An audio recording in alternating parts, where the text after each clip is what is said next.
Helo a croeso I sesiwn arall Carlam, sesiwn hanes uwchgyfrannol, le fydd Miss Rita Bevan yn canolbwyntio ar techneg aroliad ar gyfer uned 1. Felly, os mae unrhyw cwestiwn ydych chi, plis rowch nhw mewn i'r chat a wnawn ni ateb nhw wrth ni mynd ymlaen. Felly, bant I chi, Miss. Helo haneswyr, right, fel nath Mr Rumble sôn, hanes uwchgyfrannol uned 1 fyddwn ni'n ffocysu arni heddiw. Felly, o'n i jyst eisiau dechrau, o'n i eisiau chi I ddyn o lan, mae hi'n 4:46, so fi'n ymwybodol bod yn hwyr I chi sy'n gwylio'n fyw.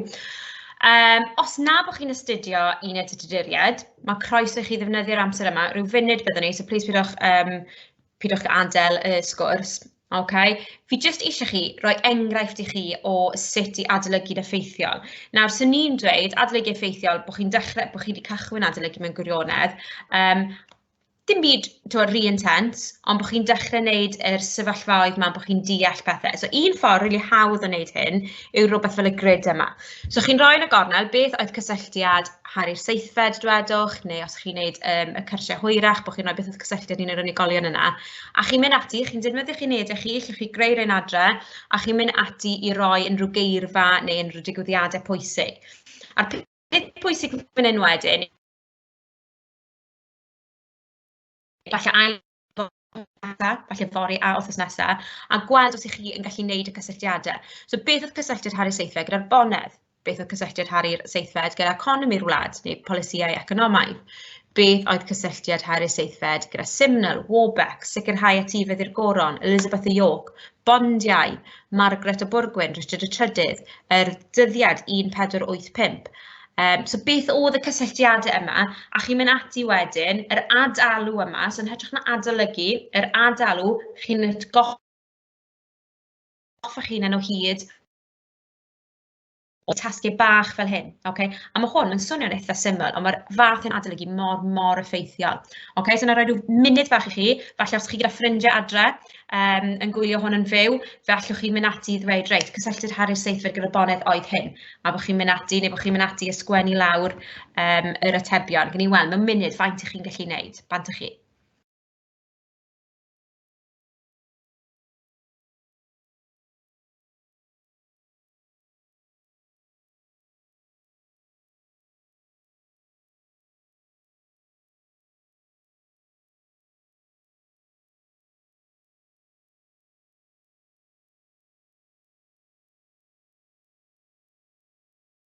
Okay, gret chi cael llai yn y munud, sori. Okay, a wedyn chi'n mynd nôl at eich uned chi a chi yn gwirio'r hyn I chi wedi sgwennu. A chi'n ychwanegu o bosib mewn lliw gwahanol neu gyda highlight unrhyw beth chi wedi colli mwyn I chi adolygu'n effeithiol efficiently a dysgu'r ffeithiau chi ddim yn ymwybodol ohoni. So fyddwn ni'n gwneud rhywbeth arall fel hyn o ran yr adalw yn hwyrach ymlaen. Fi eisiau canolbwyntio heddi ar y techneg. Nawr, mae'r techneg arholiad yn un o'r prif bethau gyda'r uned yma, achos beth sy'n gallu digwydd pan mae disgyblion dan bwysau'r arholiad, a fi'n dweud hwn wrth fy disgyblion trwy'r amser, pan mae disgyblion dan bwysau'r arholiad, maen nhw'n gweld falle rhywbeth fel polisi economaidd Harry'r seithfed, neu gwrthryfel cet, a maen nhw yn panicio, maen nhw jyst yn sgwennu popeth maen nhw'n gwybod am gwrthryfel cet, er enghraifft. Okay? A chi really mynd I chael un anodd I fynd i'ch ben, wel, I mynd i'r bandiau uwch, os yna bod chi yn dilyn y techneg arholiad. Achos be ni'n gofyn I chi wneud fan hyn, yw nid I gofio pethau, wrth gwrs mae'r ffeithiau fel hyn yn holl bwysig, ond hefyd I ddechrau meddwl fel haneswyr. A'r sgil yna, nathoch chi cael rhyw fath o gyflwyniad I hyn yn TGAU, ond rili mireinio ar y sgil yma o allu meddwl fel hanesydd a pwyso a mesur a dadansoddi i'r cwestiwn. Felly pwrpas y sesiynau yma ydy adalw, na I ddangos chi technegau o adalw, os chi'n gwneud unedau gwahanol, chi fynd â y steil yma o adalw a defnyddio nhw adre, okay, a ail sgwennu nhw'ch hunain. Techneg arholiad, mireinio'r techneg arholiad yna a ymgyfarwyddo gyda cwestiynau arholiad. Felly, geirfa dadansoddol. Cysyniad allweddol. Nawr, yn y cwestiwn, fi was yn dweud fy disgyblion ni, ble mae'r cysyniad allweddol? Ble mae'r cysyniad allweddol? Achos dyna ydy sylfaen y treithawd I hwn. Okay, os na bod chi'n trafod a pwyso mesur yn erbyn y cysyniad allweddol, chi ddim yn mynd I fod yn bell iawn lan y bandiau. Fyddwn ni'n edrych ar bandiau mewn bach mwy o fanylder cyn hir. Okay, a pwyso a mesur. Okay, trafodaeth yw e. Be mae disgyblion yn aml iawn i wneud yw maen nhw yn trafod un peth o fewn un paragraff. So lot o dadansoddi ond mewn paragraffau byrion. Mae'n fod yn un drafodaeth mawr, mae'r traethawd fod yn ei gyfanrwydd. Okay? A ni drafod hwnna mewn ychydig o funudau. Nawr, dwi ddim yn mynd i fynd dros y geirfa graddio cysyniadau allweddol a'r geirfa yma gyda chi, ond fyddwch chi'n derbyn copi o'r cyflwyniad yma, neu mae croeso chi wneud screenshot cyflym, mae'r geirfa yma'n holl bwysig i chi ddechrau defnyddio. Os ych chi wrthi'n sgwennu traethodau i'ch athrawon, defnyddiwch rhowch y geirfa yma ar eich bwys chi, a defnyddiwch y geirfa yma. A wedyn, po fwyaf ych chi'n defnyddio fe, mwy o naturiol deithau i chi, byddwch chi yn naturiol yn sôn am pwysigrwydd, newid ag effaith ac yn y blaen. Byddai'n rhan anatod o'ch gallu chi sgwennu traethodau. Felly, bydd cwestiynau adran A yn ymdrin â cyfnod. Okay, so cyfnod byr o amser, ond bydd disgwyl i chi i sôn am mwy o fanylder. A adran B yn sôn am gyfnod hirach, yn dibynnu ar pa bwnc i chi wneud, falle yn gyfnod lot yn hirach na hynny na 40, neu falle, sori am hwnna, neu falle yn gyfnod byrach, mae hynny'n iawn. Okay? So, mae lan i chi i ba bynnag uned i chi wneud, ond bod chi'n gwybod adran A, mwy o fanylder, adran B, cyfnod hirach. Felly, dyma cwestiwn cyffredinol i chi, dwi'n yn ymwneud gyda unrhyw uned. Okay. I ba raddau gellir dweud mae cyflwyno'r gig yr NHS a gafodd yr effaith fwyaf ar fywydau pobl Cymru a Lloegr o cyfnod 1945 i 1980.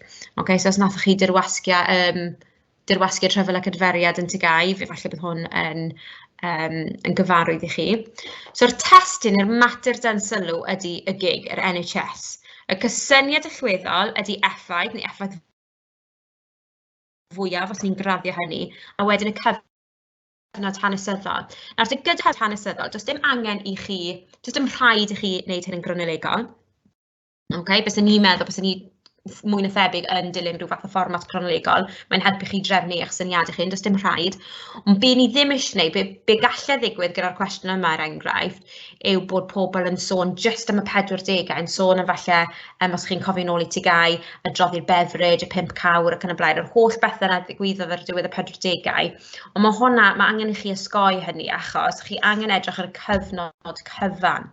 Okay? A dwi hwnna ddim yn meddwl mae rhaid i chi sôn am rhywbeth yn 1945 a rhywbeth yn 1980, ond triwch ddo mae'r agos ydych chi'n gallu at y dyddiadau yna. Os ydych chi'n sôn am rhywbeth yn y 30au neu rhywbeth yn y 90au, okay, chi'n gwastraffu amser yn llwyr. Okay? Mae rhaid i chi aros o fewn y cyfnod hanesyddol. Peidiwch jyst sôn am 1 degawd. Okay? Newch siŵr bod gyda chi'r cyfnod cyfan, achos dyna mae'r cwestiwn yn gofyn i chi, a chi ddim mewn gwirionedd yn ateb y cwestiwn os chi ond yn canolbwyntio ar 1 degawd. Okay, so mae'n gwestiwn fan hyn, i ba raddau gellir dweud mae pandemig Covid-19 a gafodd y dylanwad fwyaf ar fywydau pobl Cymru a Lloegr yn y cyfnod o 2010 i 2020. So beth ni'n licio chi wneud y testyn i mater dan sylw, cysyniad allweddol a cyfnod hanesyddol.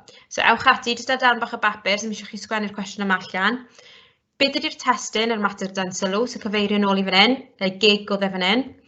Beth ydy'r cysyniad allweddol? Dyma sylfaen i'ch traethawd chi, a beth yw'r cyfnod hanesyddol.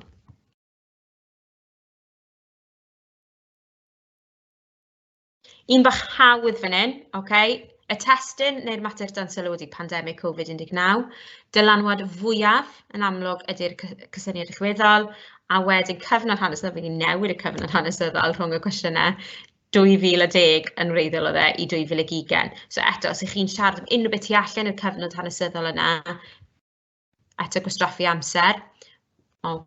Okay.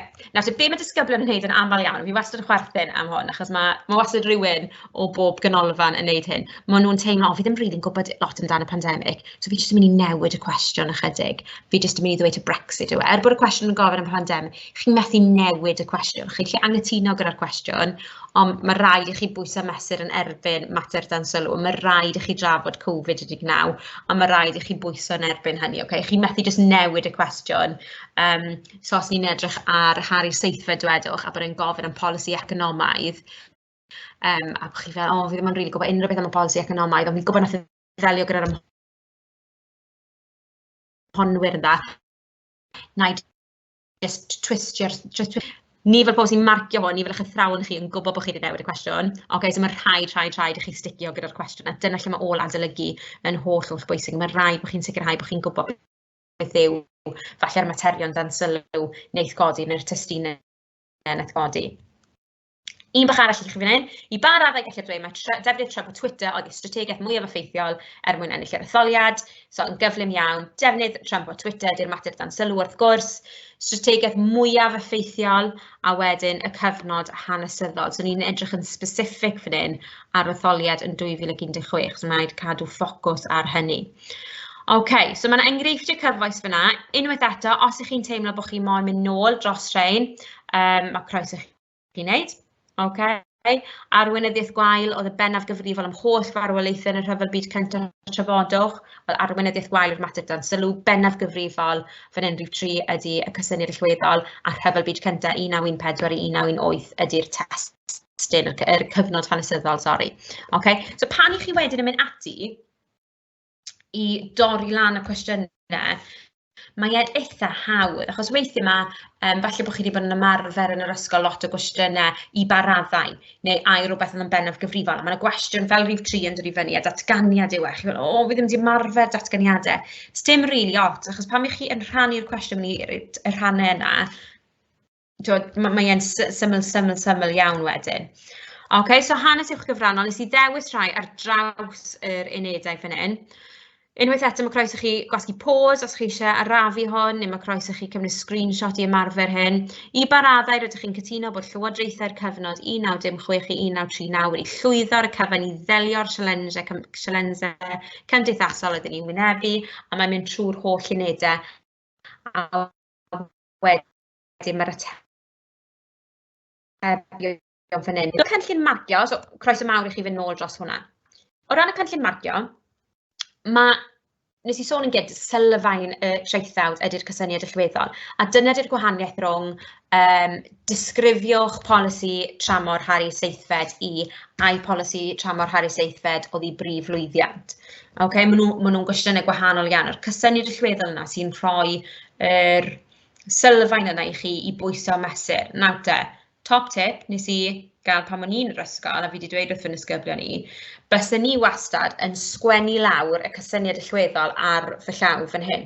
Okay? Y reswm am hynny ydy, felly bod chi'n meddwl fi wedi colli'r plot am 16 ar nos Iau, y reswm am hynny ydy, pan i chi wrthi yn marcio, chi wastad gyda'ch llaw chi ar y papur arholiad. Okay? A fyddwch chi'n cofio cyfeirio nôl at y cysyniad allweddol, byddwch chi'n gweld falle bennaf gyfrifol neu arwydd y caol neu chwyldroadol, be bynnag yw'r cysyniad allweddol, a fydde'n atgoffa chi. A mae hwnna wedyn yn cadw ffocws i chi. Cadw chi'n cyflwyno lot o ffeithiau neu gadael ffocws y cwestiwn. A trwy gydol wrth i chi'n sgwennu y traethawd, darllenwch y cwestiwn eto, jyst i wirio bod chi ar ffocws, achos ni'n gweld o hyd yr haneswyr mwyaf ffantastig, a maen nhw jyst yn wafflo chydig i ffwrdd o'r cwestiwn, a maen nhw'n colli gymaint o farciau. So'r cysyniad allweddol, graddio ni'n gweud yn ein ysgol ni, graddio so yn arwydd o cael iawn, neu ei brif lwyddiant, neu chydig o lwyddiant, methiant. Chi'n fod yn negyddol gwrs, sy'n eisiau chi, os yna'n cwestiwn yn gofyn am ei brif lwyddiant, chi'n gallu dweud hwnna chydig o fethiant, okay? So mae croeso chi i bwyso mesur hynny. Cyfnod hanesyddol, yr holl gyfnod os yn bosib, os mae'n naturiol i wneud. Mynegu barn academaidd, cyfnogi'r barn yna effeithiau cyd-destun hanesyddol, ateb cyflawn o'r cychwyn, unwaith eto, peidiwch dweud neu awgrymu yn y cyflwyniad neu'r paragraff cyntaf bod chi'n meddwl taw polisi tramor Harry oedd ei brif lwyddiant, a wedyn hanner ffordd trwy dweud, o fi wedi newid meddwl fi polisi economaidd Harry'r Seithfed oedd ei brif lwyddiant. Mae eisiau chi sticio gyda be bynnag sydd gyda chi trwy gydol y traethawd. Un ateb cyflawn i'w traethawd, nid cyfres o baragraffau. Un ateb cyflawn, a mae hynny mor bwysig, yna esbonio pan ni'n edrych trwy'r bandiau. Ateb cyflawn o'r cychwyn, barn cytbwys a traethawd dadansoddol, nid cyflwyno lot o ffeithiau. cefnogi gyda ffeithiau cyd-destun hanesyddol wrth gwrs, ond ni'n dadansoddol yw'r un yma. So, nes i ddweud bys ni'n rhoi cwbl o enghreifftiau eraill i chi, sut i adalu. Dyma un really hawdd, mae modd i chi wneud. Beth yw'r cysylltiad rhwng y llun a'r gair?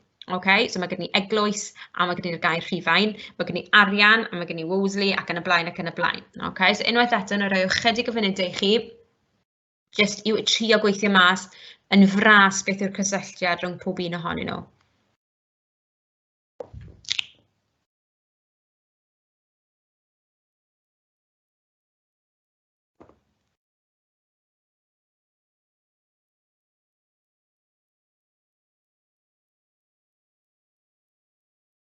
Okay, croeso i chi wasgu pause os chi angen bach mwy o amser. Maen nhw'n eitha syml. Ond eto, jyst yr adael yma rili atgoffa chi hunan o hyd, so bod chi'n rili hyderus yma mewn i'r arholiad. Bendant pan o'n i eich oedran chi amser maith yn ôl, doeddwn ni ddim yn adalw, o'n i'n adolygu y ffordd traddodiadol, falle cwpl o wythnosau cyn yr arholiad, misoedd at y push, a bys ni'n trio dysgu'r ffeithiau, mae adael gymaint yn fwy effeithiol, achos mae'n rhan o'ch dealltwriaeth chi yn hytrach na rhywbeth chi jyst yn cofio yn y tymor byr.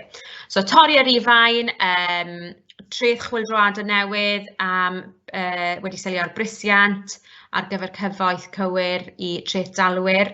Y cyngrair nath Wolseley creu gyda Sbaen er mwyn osgoi rhyfel. Cromwell, y deddfa uno, a wedyn Harri'r Wythfed, gobeithio bod chi wedi dyfalu hwnna. Pennaeth yr eglwys nath y sefydlu hun yn bennaeth yr eglwys. Okay? Mae'n croeso chi fyna i fod mor manwl chi eisiau, neu mor fras chi eisiau, just tasg bach rili cyflym a dalw fyna. Okay, cwestiwn. Mae'n gwybod mae disgyblion fi'n bendant yn hoffi gweld enghreifftiau o gwestiynau. Y bygythiad oddi wrth y bonedd oedd y brif sialens yn wynebu Harri'r Seithfed wrth iddo sefydlu llinach y Tuduriaid yn y cyfnod 1485 i 1519. Ac eto, os chi ddim yn astudio'r Tuduriaid, mae hwn dal o fydd i chi. Nawr, beth mae'r ymgeisydd yma wedi wneud yn rili gyflym reit ar y dechrau wedi gweud, yn ystod cyfnod 1485 i 1519, gwrnebodd Harry nifer o sialensau wrth geisio sicrhau le ar yr orsedd a sefydlu llinach y Tuduriaid. So mae wedi arall eir o'r cwestiwn, ond dangos ei dealltwriaeth neu hi o'r cwestiwn. Roedd y bonedd yn gorbwerus yn sicr yn fygythiad amlwg yn ystod y dirnasiad, fodd bynnag roedd bygythiadau hefyd gan ymhonwyr a bygythiadau o orysgyniad Catholig. So fan hyn mae'r cyd-destun hanesyddol, mae'r ymgeisydd yma yn dangos i ni, fi'n rili deall beth oedd yn digwydd ar y cyfnod. Fi'n deall pam oedd Harry ofn y bonedd. Fi'n deall beth oedd wedi digwydd yn y gorffennol. Bys ni'n bersonol, bys ni'n licio gweld chydig mwy o gyd-destun hanesyddol fyna, jyst ychydig, jyst i rili dangos i'r arholwr bod chi'n deall rôl y bonedd a yr heriau oedd yn gwynebu Harri'r Seithfed. A wedyn mae'n mynd ati fodd bynnag yn allweddol i reoli'r bonedd sefydlu ei oruchafiaeth fel brenin. Roedd yn allweddol i reoli'r bonedd sefydlu ei oruchafiaeth fel brenin. So mae'n mynd ati bron iawn i ateb y cwestiwn yn syth yn dydi. A mae hwnna mewn gwirionedd yn gosod sylfaen i strwythyr y cwestiwn. Rhan o treithio ydy hwn, so nid hwn yw'r treithio'r cyfan, yn amlwg chi'n gwybod chi fod sgwennu dipyn yn fwy na hwn. Yn enwedig ar ôl brad y teulu Stanley a Bosworth, roedd Harri'r Seithfed ymddwyn yn ddidostir gan gymryd camau rhagofalus i leihau grym y Pendifigion. Roedd y ffaith iddo lwyddo ddisodli'r orsedd yn 1485 yn rybydd iddo oherwydd roedd yn ymwybodol o'r ffaith gallai hyn ddigwydd eto. So'r ffaith bod Harry wedi gwneud i'r Richard Trydydd, oedd yn gwybod beth rhywun yn gallu gwneud hwnna iddo fe.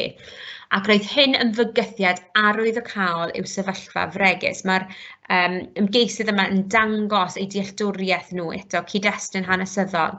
Mae reolaeth ar bonedd yn cael ei weld yn aml fel un o'i prif lwyddiannau fel rheolwr. Er bod y Pendifigion yn fygythiad mawr ar hyd ei deyrnas, nid oedd yn fodlon meddwl gweithaf am y rhai oedd wedi ymuno i achos yn ystod teyrnasiad Harri'r Trydydd, ac arweiniodd hyn at rwywfaint o heirlligrwydd ymhlith y cefnogwyr, a dicter ynghylch rhai nad oedd yn rhan o'r grŵp hyn.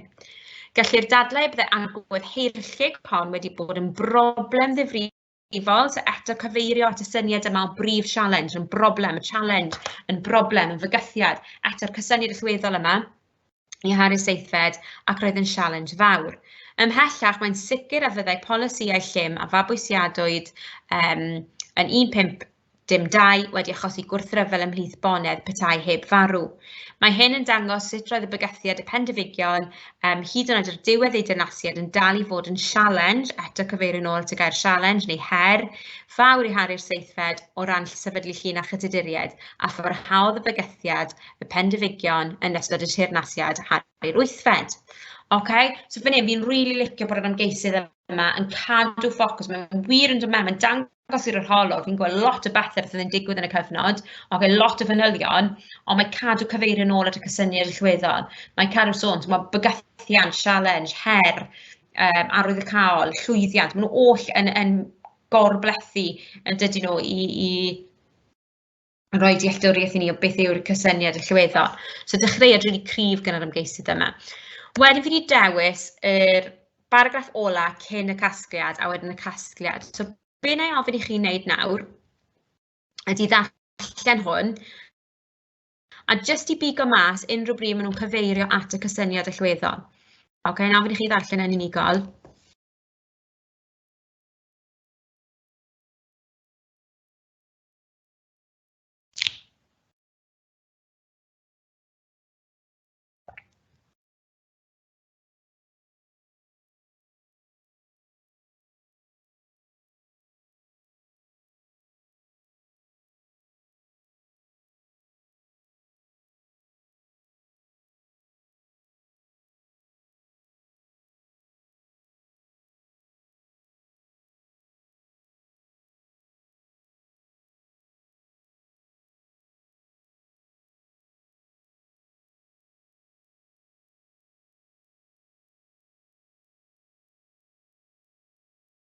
Reit, fan hyn mae'r ymgeisydd yn ffocysu ar gallu haru'r seithfed i reoli arian yn enwedig y bonedd.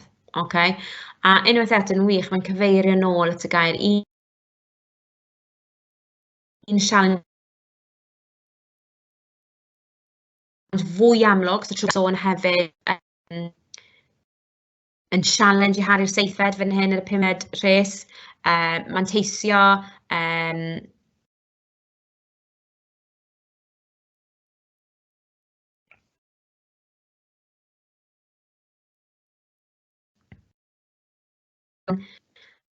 llwyddo eto yn cyfeirio nôl i challenge neu her.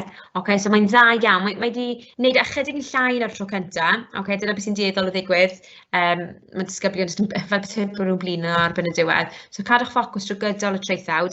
A wedyn y casgliad. Felly gallu casglu, mae bygythiad y pendifigion, oedd y prif challenge oedd yn wynebu haru'r seithfed wrth sefydlu llinach y tuduriaid rhwng y cyfnod 1485 a 1519. Eto ateb y cwestiwn. Mae'n defnyddio'r cwestiwn ei hun i'w ateb. Oherwydd mae reolaeth o'r bendifigaeth yn amlwg ym mhob agwedd o'i deyrnasiad, o'r ffordd oedd yn trefnu lywodraeth i'w ddillio o reoli arian. I bod yn wynebu sialensau eraill fel cynllwyn yr ymhonwyr, doedd rhain ddim yn llwyddiannus, a doedd y sialensau hyn, eto cyfeirio nôl, ddim yn ei wynebu drwy gydol ei deyrnasiad, yn wahanol i fygythiad y pendifigion. So mae'n mynd ati wir i ddangos dealltwriaeth o'r ateb yna. Mae'n anodd i fi rhannu gradd gyda chi, achos yn amlwg chi ddim wedi llwyddo i weld pob un o'r rhain. Ond mae hwn yn saff yn band 5, y cybac sydd wedi marcio hwn. Yn amlwg chi heb weld y traethawd cyfan. Fi'n hapus i rhoi yn diwrnod ddim yn broblem. Achos dyma'r bandiau. Nawr, bys ni fel arfer ddim yn rhannu band 3 gyda fy nisgyblion ni, achos band 4 yw'r hyn i'n anelu at o leia. Band 6 yn aruthrol o anodd i cyrraedd band 6. Felly yn amlwg dyna'r nod ar bob achlysur. So ni'n ddechrau gyda band 4, a mae'r geirfa weithiau pan chi'n edrych ar yr cynllun marcio, bach yn gymleth, ond pan ni'n symleiddio fe, mae'n amlwg iawn beth mae'r arholwyr yn edrych amdani.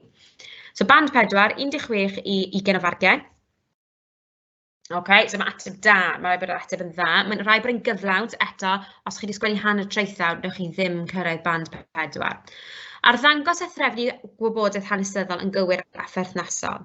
So, hynny yw, ddim rhoi pethau sydd ddim yn berthnasol y cyfnod amser neu ffeithiau sy'n anghywir. Arddangos dadansoddiad a gwerthusiad dilys o'r mater yn y cwestiwn a osodwyd. Eto, mae rhaid bod chi yn ateb y cwestiwn mwyn cyrraedd band 4.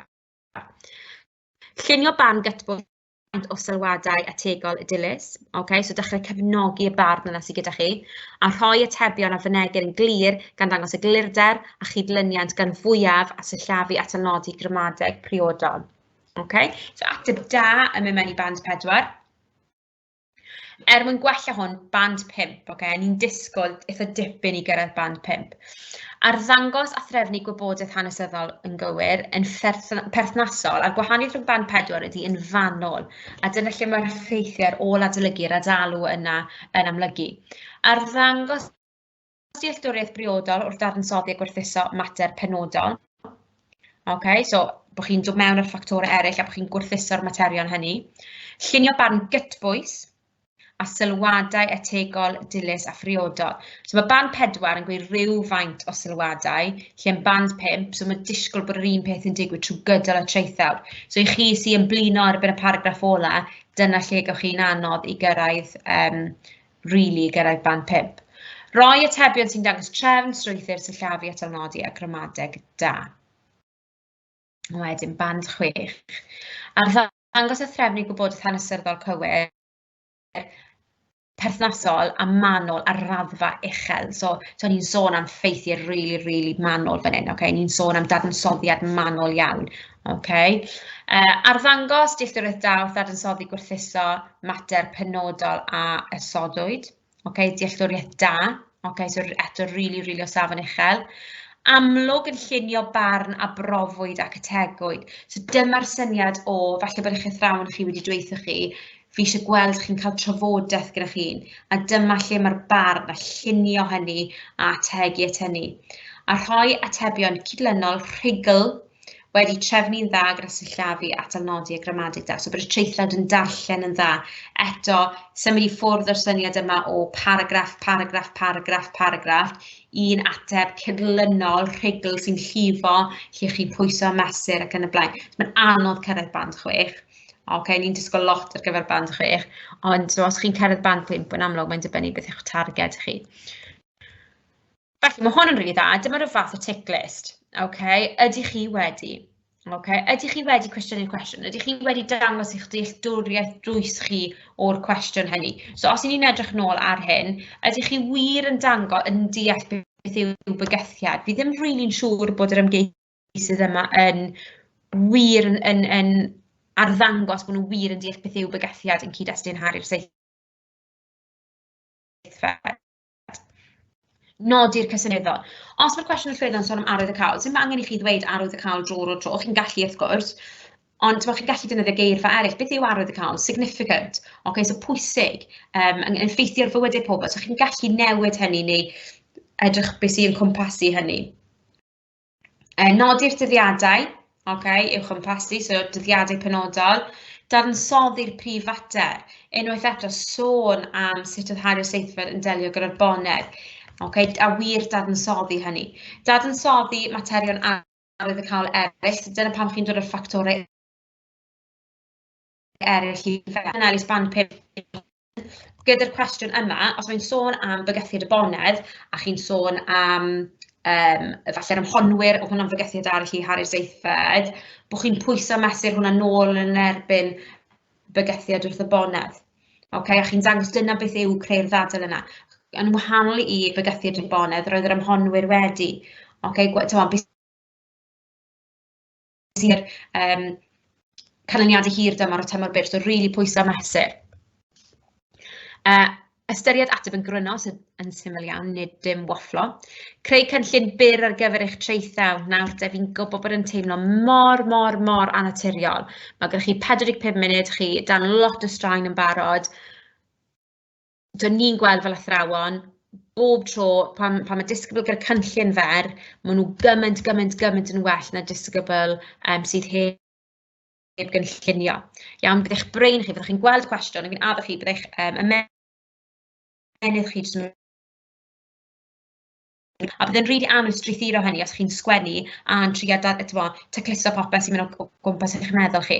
Sgwennwch traethawd bach, o cynllun traethawd bach, okay? Nodwch y cyfnod amser mwyn sicrhau bod chi'n cyfri y cyfnod amser. Dysgwch pwy oedd yn frenin pryd nes pryd. Dysgwch pryd oedd yr gwrthryfeloedd er enghraifft. Okay? Achos weithiau maen nhw'n garedig iawn, yn nhw'n gweud yn ystod teyrnasiad Harri'r Wythfed, a weithiau bydden nhw bach yn fwy heriol a fydden nhw'n rhoi dyddiadau penodol i chi. Okay? So mae rhaid i chi really bod yn really hyderus. Oedd Harri'r Seithfed wedi dod yn frenin yn 1485 ac yn y blaen. Oedd gwrthryfel Cet yn y flwyddyn yma, gwrthryfel Wyatt yn y flwyddyn yma, oedd y Deddfa Unol yn y flwyddyn yma ac yn y blaen. Darparu cefnogaeth ffeithiol dysgiad gan roi eich barn academaidd. Okay? Mae angen i chi i gyfnogi hynny a darllen drwyddi a chwiro unrhyw camgymeriadau. So, os yn bosib bod yna 2 munud gyda chi i fynd trwyddo, bod yna brif lythrennau i'r tuduriaid, bod yna brif lythrennau i enwau pobl, ac yn y blaen, ma'n bethau gallai fod yn wahaniaeth rhwng y bandiau, neu falle y marciau o fewn y bandiau. Nawr te, mae yna chydig o newidiadau eleni. Okay, jyst i chi, jyst i hwyluso pethau, achos mae Cabac yn ymwybodol bod y flwyddyn hon wedi bod yn her i dipyn ohonoch chi. Os ych chi fel fy ysgyblion ni, mae bron pawb wedi colli cyfnodau eitha swmpus o'i addysg nhw yn yr ysgol a gorfod dibynnu os nhw'n iach ar dysgu cyfunol ac yn y blaen. A dysgu o bell. So, resymau dros y deddfa uno ac effaith Rein o'r Gymru, gwaith ac effaith Cyngor Cymru ar gororau, effaith newid cymdeithasol yng Nghymru ar ei pherthynas a Lloegr, effaith polisi grefyddol ar Gymru gan cynnwys cyfieithu'r ysgrythau i'r Gymraeg. So dyle bod eich athrawon chi ddim wedi dysgu hon i chi, achos ni wedi cael hon ers dechrau'r flwyddyn, bod ni'n ymwybodol bod nhw wedi lleihau y cwrs ryw ychydig. So dylse eich athrawon chi ddim wedi dysgu hon i chi. Yn amlwg mae eisiau chi ddeall beth yw'r deddfa uno, bysa fe yn bwysig efallai pan chi'n sôn am crefydd i wybod pwysigrwydd cyfieithu yr ysgrythau'r Gymraeg o safbwynt yr uned crefydd yr effaith bysa hwnna wedi cael ar statws a polisi y crefydd Elizabeth yn bendant, ond o ran yr gwaith ei hun, dyw hwn ddim yn rhan o'r uned eleni. Okay, mae hwnna'n dod yn syth o wefan Cabac. Felly, beth sydd angen i chi wneud? What do I need to do?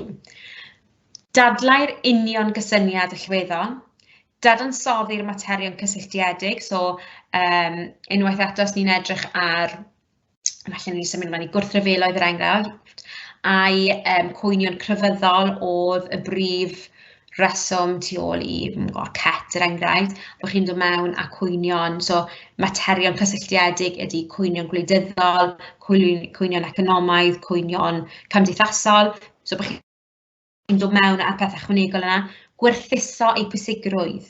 Okay? Beth oedd effaith nhw ar falle'r gwrthryfel? Beth oedd effaith yr hyn ar lwyddiant Harri'r Seithfed fel brenin neu Elizabeth, gallu Elizabeth i reoli? Beth oedd ei wir effaith ar y cwestiwn? So, really deall y cwestiwn fyna. Ymdrin ar cyfnod gosod, bydd yna rhywun am pob canolfan yn sôn am rhywbeth tu allan i'r cyfnod hanesyddol, o bosib yn gamgymeriad, o bosib achos bod nhw jyst ddim wedi adolygu'r dyddiadau. Okay, dyle bod chi'n really hyderus yn eich dyddiadau chi. Cyrraedd barn wedi'i resymu a'i chefnogi'n gytbwys. Ac yn yr un modd, beth sydd angen i chi osgoi? Yr un mor bwysig. A bydd wneud y pethau yma yn atal chi rhoi cyrraedd y bandiau yn wedi ben 4. Rhestru neu alw i gof ymrediad y ffactorau, digwyddiadau neu ddatblygiadau cysylltiedig. Hynny yw, sgwennu popeth ych chi'n gwybod am, os mae'r cwestiwn yn sôn am Cet, gwrthryfel Cet, bod chi'n sgwennu popeth chi'n gwybod am wrthryfel Cet. Okay, a ddim really ystyried beth mae'r cwestiwn. Nid dyna beth mae'r cwestiwn yn gofyn i chi wneud. Okay, mae'n gofyn i chi i ddadansoddi rhywbeth i werthuso rhywbeth. Ateb strwythuredig iawn, be fi really ddim yn licio gweld ydy Ein gyntaf byddaf yn sôn am hwn, a wedyn sgwennu paragraff, a wedyn ail paragraff. Yn ail, ffactor arall yw hwn. Yn trydydd, ffactor arall yw hwn. Yn ola, y ffactor ola byddaf yn trafod yw hwn. Mae mor strwythredig, dyw e ddim yn llifo fel ateb, dyw e ddim yn un ateb cyflawn, chi'n rannu'r paragraffau yn ormodol, felly mae wir angen sicrhau bod chi yn osgoi atebion strwythredig. Yn amlwg yn anodd, ac fi wedi dweithio chi mewn eich gynnwys hwn a hwn, ond bod yn llifo fwy. Fi hefyd ddim yn licio gweld, os mae'r cwestiwn yn gofyn i ni ai gwrthryfel cet oedd y bygythiad mwyaf i'r goron, fi ddim yn licio, os chi'n sgwennu cyflwyniad, paragraff am wrthryfel cet, a wedyn chi'n symud ymlaen i gwrthryfel waiet, a wedyn y frawddeg olaf ydy. Felly yn wahanol i wrthryfel cet, mae hwnna mor strwythredig, mae mor fel, o ie, fi'n gorfod sôn am y mater dan sylw. Newch yn fwy naturiol yn yr paragraff ei hun. Os chi'n sôn am cwynion crefyddol, dwi'n debyg i wrthryfel cet, oedd y cwynion crefyddol yma, chi'n gwybod yn meddwl, dwi'n bod e ddim jyst fel, dyma'r paragraff am wrthryfel waiet, o ia, a fi fod sôn am gwrthryfel cet, na i jyst rhoi hwnna ar y diwedd. Mae hwnna jyst yn rili strwythredig, a eitha, dwi ddim yn ddigon sophistigedig i uwchgyfrannol. 2 hanner traethawd o blaid ac yn erbyn, ni wir yn trio osgoi hwn, fi ddim wedi gweld hwn eleni, na chwaith yn y blynyddoedd diwethaf fi wedi bod yn dysgu, ond rai pobl yn dweud, so os ni'n edrych nôl ar y cwestiwn Harri'r Seithfed, bydde rhywun yn mynd, hanner y tudalen gweud, dyma beth oedd bygythiad y bonedd, a wedyn hanner arall yn dweud, dyma beth oedd yn dda am cyfnod Harri'r Seithfed. Dyw e ddim yn ateb y cwestiwn. So ni'n rili trio osgoi ar y llaw arall. Mae hwnna'n tygau adgref fi'n meddwl. Ni ddim eisiau ar un llaw hwn wedi digwydd ar y llaw arall. Dyw hwnna ddim yn drafodeth dwys. Cyfres o is-farnau a ddigwyddiadau, datblygiadau neu ffactorau sy'n gysylltiedig a'r cysyniad allweddol. So eto hwn yw'r syniad bod ni ddim eisiau paragraffau ar wahân, ni eisiau'r syniad yma bod yr ateb yn llifo, a ymdriniaeth rhannol neu cyfyngedig. So eto, ôl adolygu beth ni'n dweud yw hwn, falle bod chi'n sôn am wrthryfeloedd yn un oedd hawdd wedi rhoi fel enghraifft, bod chi ond yn sôn, bod chi falle ar rili adolygu gwrthryfel cet, gwrthryfel y gogledd, ond gwrthryfel waiet chi braidd di sôn am dan, a chi rili ddim yn cofio beth y gwyddoedd yng nghyfnod Harri'r Wythfed, ac felly chi jyst siarad yn dan peth yn rili rhannol ac yn gyfyngedig. Newch chi golli lot o marciau am hynny.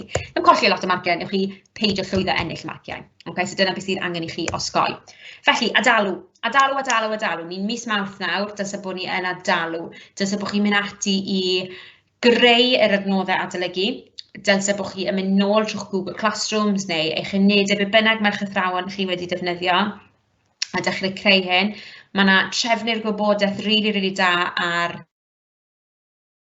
wefan Cybac, edrychwch amdanyn nhw, neu gofynnwch i'ch athrawon amdanyn nhw.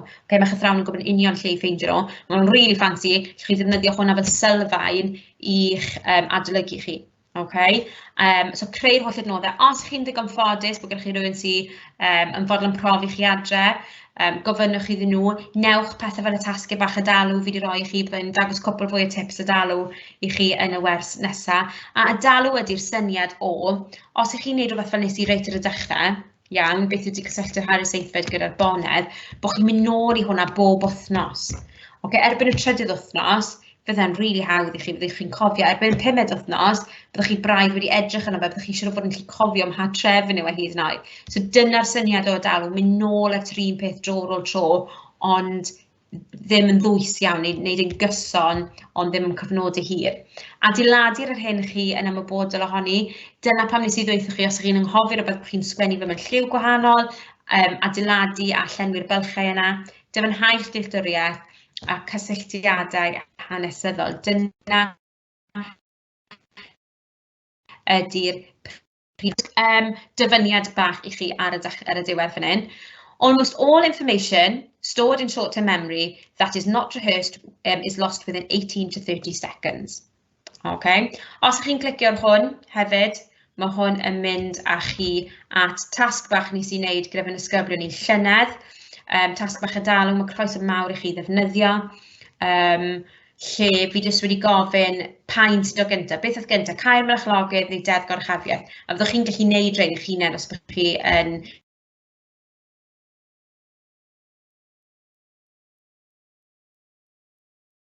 uned gwahanol. Chi'n goffi dyfan pam oedd yr un cyntaf, yr un ddath gyntaf chronolegol yn bwysig ar y cael ni'n dylanwado. So mae'n cwbl o bethau fyna. Wedyn tasg arall i chi, fi'n pip o'r amser fan hyn.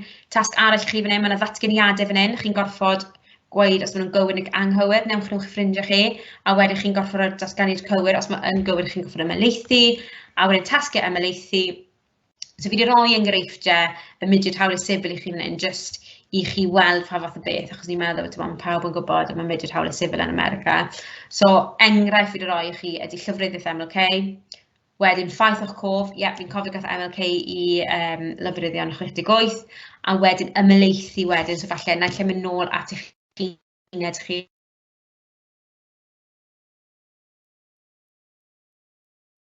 Mwyn, fi'n cofio pwy oedd un ar ymhonwyr, Warburg, a wedyn ymelaethu o wedi edrych yn un ydy, fi'n cofio hon. Bonner, polisi masnach, allwch chi file make a copy, allwch chi addasu rei, mae rhaid i chi ddefnyddio os i chi yn dymuno. Felly, os yna unrhyw gwestiynau? Dim byd wedi dod trwyddo, Jonas. Na roi ryw eiliad bach i chi i fynd ati i ofyn cwestiynau os ych chi'n dymuno, ond y prif beth fi eisiau chi gofio, mae cwpl o bethau, mae lot o bethau fi eisiau chi gofio, ydy peidiwch a just rhestru yr holl ddigwyddiadau effeithiau i chi wedi dysgu, dechreuwch adolygu ac adalw nawr, chi bydd yn llwyddo, bydd y disgyblion bydd yn adalw nawr, a sicrhewch bod chi'n pwyso a mesur, mae mor bwysig, mor bwysig.